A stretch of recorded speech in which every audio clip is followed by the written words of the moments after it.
তারাপীঠ মহাশ্মশান এমন একটি জায়গা যেখানে মা তারা স্বয়ং নিত্য বিরাজ করেন। আজও প্রতি রাতে মায়ের উপস্থিতি টের পান সিদ্ধ সাধকরা। রাত যখন গভীর থেকে গভীরতর হয়, ভারী হয়ে ওঠে পরিবেশ, শোনা যায় নূপুরের শব্দ।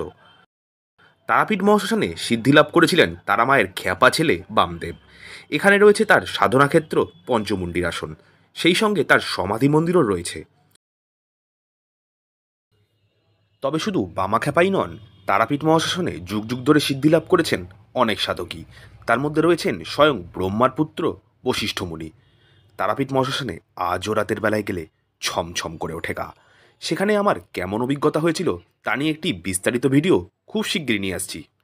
সেই সঙ্গে তাতে থাকছে তারাপীঠ এবং মহাশ্মশান সংক্রান্ত জানা অজানা আরও কিছু তথ্য।